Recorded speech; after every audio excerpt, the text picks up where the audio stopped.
Sebelum nonton jangan lupa untuk like,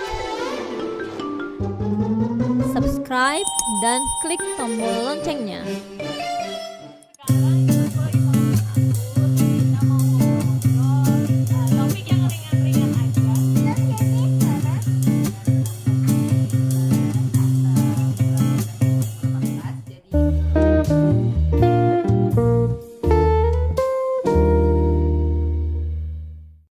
Halo semuanya. Hai.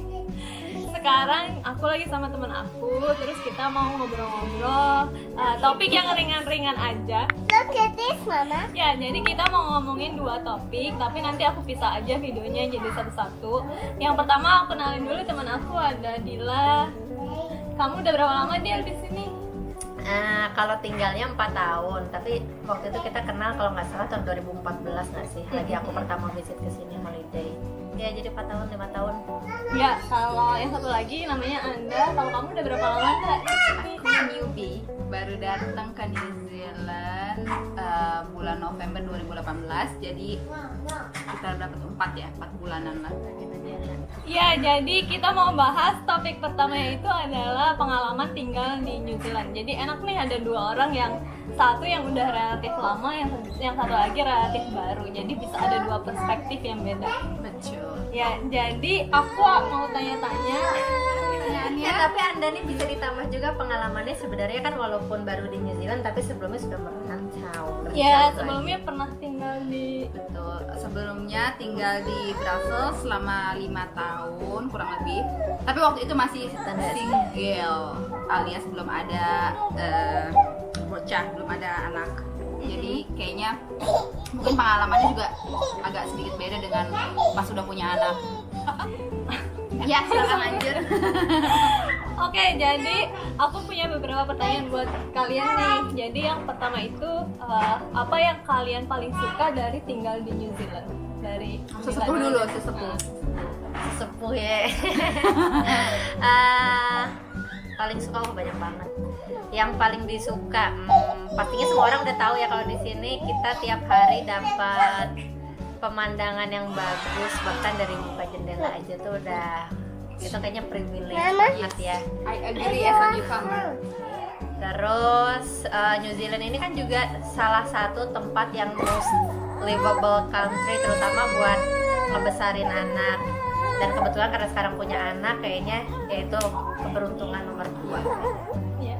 Kalau dari kamu sendiri yang relatif baru di sini, Yang paling kerasa banget sih is the clean air ya, maksudnya air lagi udara itu bersih. Air juga. Air juga. ini juga betul. Tapi kalau maksudnya setelah tinggal di Eropa, kalau air dalam literally air itu emang udah nggak diragukan ya. Cuma kebersihan udara sih yang paling kerasa banget.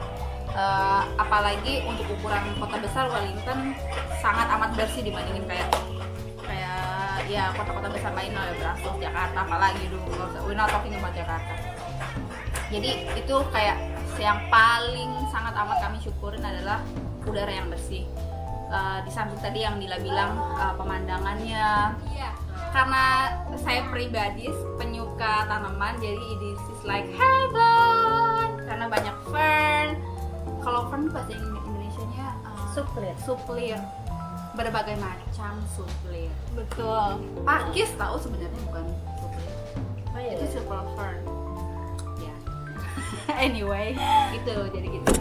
Iya betul. Kalau di Wellington sendiri kan emang juga orang-orangnya udah lebih disiplin ya kalau soal kayak membuang sampah kayak gitu-gitu. Jadi emang udah bersih lah, udah kalau dibandingin sama negara Indonesia yang mungkin masih banyak yang masih belum Masih aware belajar, sama In general memang ini ya namanya developed country gitu ya kan. Kayaknya jauh banget kalau dibandingin sama Indonesia, masih third world country ya.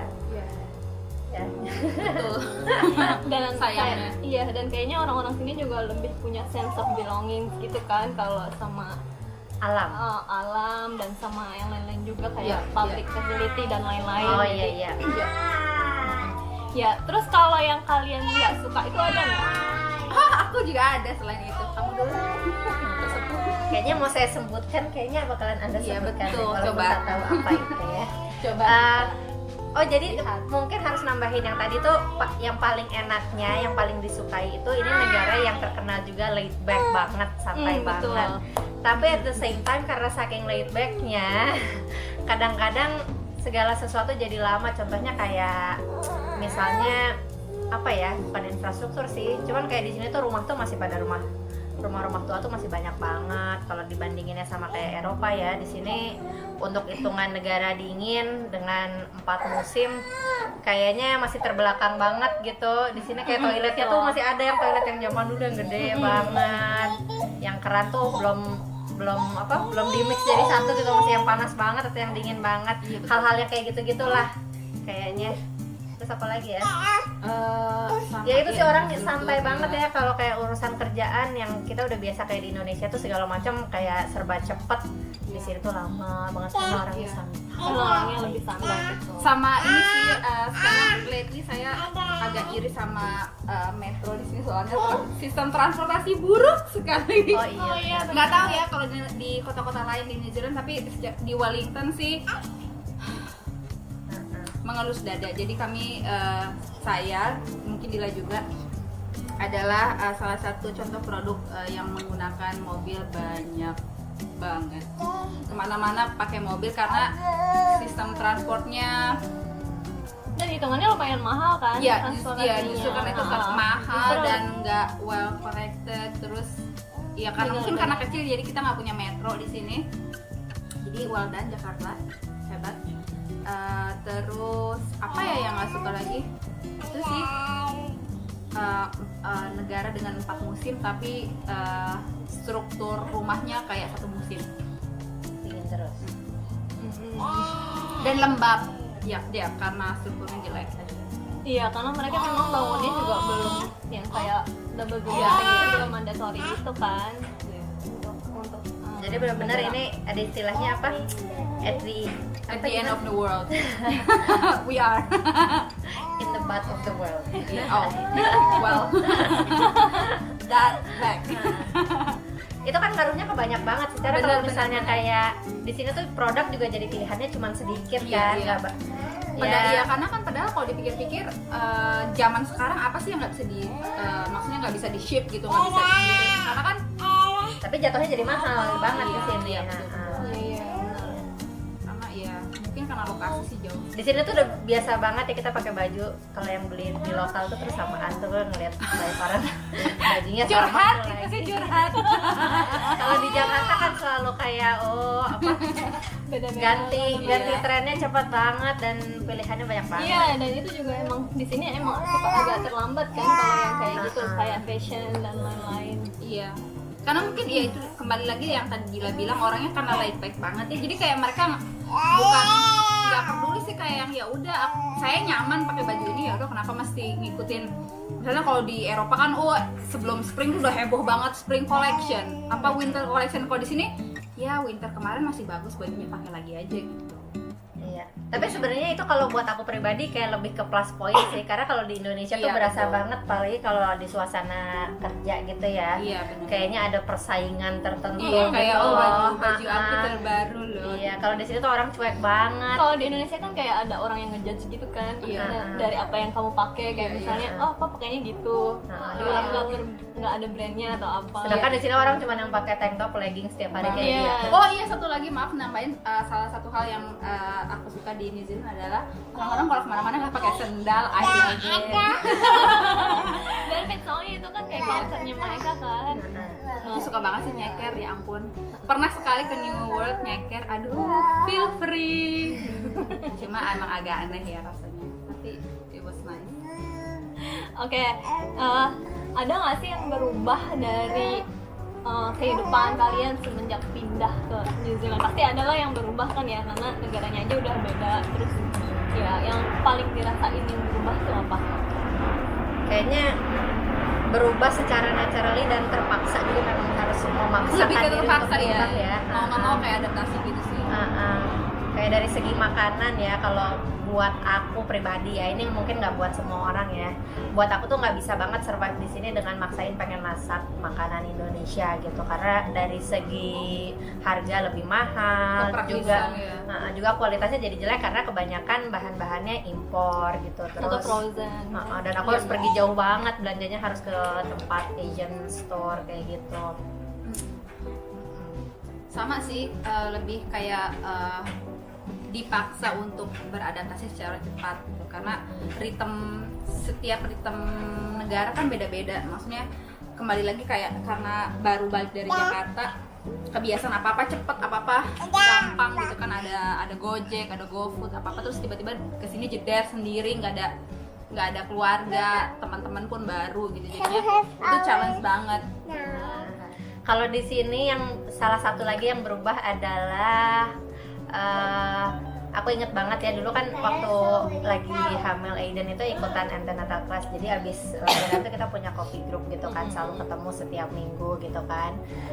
Terus setiap ketemu tuh sama orang-orang sini suka dibilangin kayak, oh you look fabulous, you look so beautiful gitu segala macem. Aku tuh dulu masih kayak, oh ya makasih tapi udah 1 tahun tuh baru ngeh, kayaknya. Terus aku tuh baru ngeh gitu, kayaknya ternyata selama ini tuh aku over the top banget gayanya, yang kayak tiap datang pakai eyeliner, pakai lipstick kayak hari ini tuh kita nggak pernah sehari-hari kayak begini. Ini khusus karena edisi masuk TV. Sekali untuk kalian. Jadi di sini para tuh subscriber. Iya, di sini tuh nggak umum banget orang kayak hari-hari biasa pakai make up gitu, kecuali kayak misalnya datang ke wedding apa orangnya acara emang special occasion super fashionable Iya, betul. banget. Karena orangnya lebih kayak Santai apa adanya mungkin ya. lebih natural gitu kan, mereka lebih suka yang Bahkan ke kantor pun kalau ngeliat orang-orang lebaran pulang kantor tuh biasa banget. biasa Kayak banget.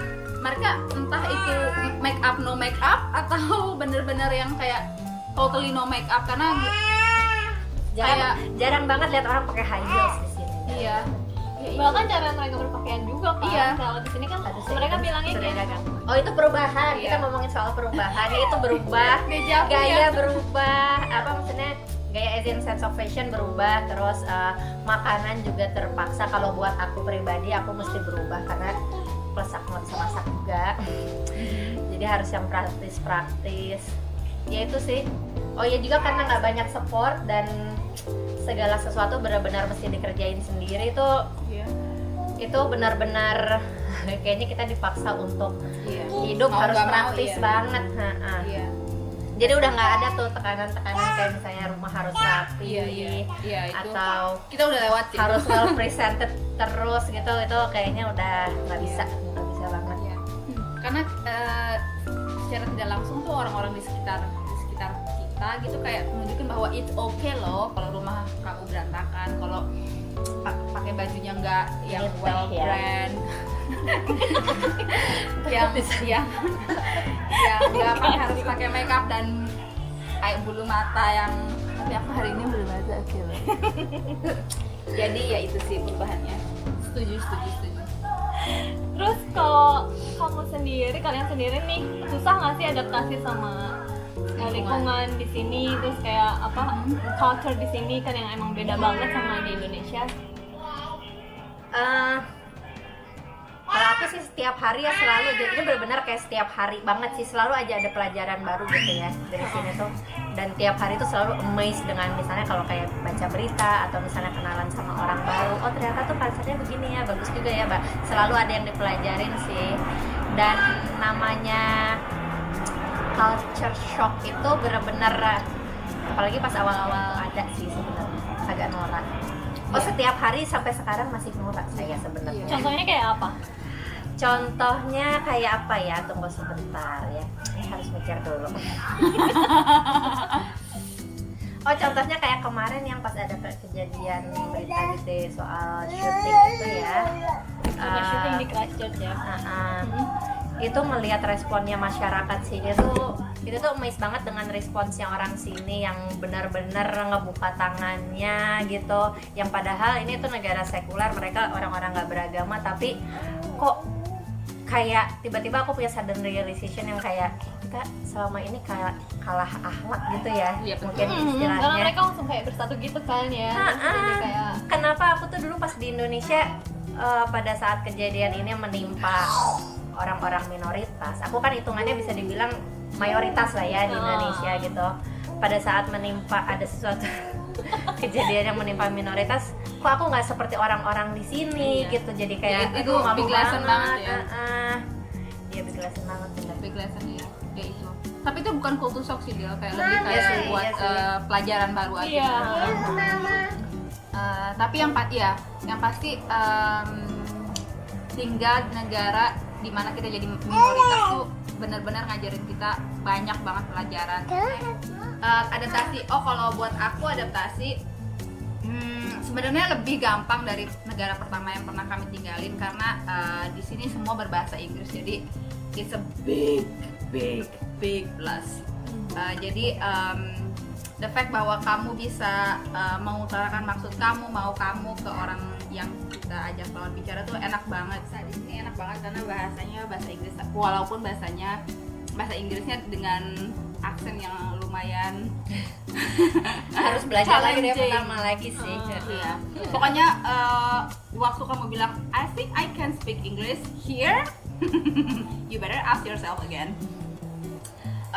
Jadi pertama adaptasi di sini buat saya pribadi slightly lebih gampang dari yang pertama. Daripada di Terus- Brussels. daripada di Brussels ya. Terus apa ya? Udah sih itu aja, lebih ke bahasa sama kalau orang-orang sih sama ramahnya, sama baiknya. Juga karena di sini lebih kayak yang tadi Dila bilang pertama kali, bahwa di sini tuh benar-benar tempat untuk raising kids banget. Jadi tuh orang-orang sangat suportif. Jadi tuh membuat transisi perubahan dari satu negara ke sini tuh kayak enak banget.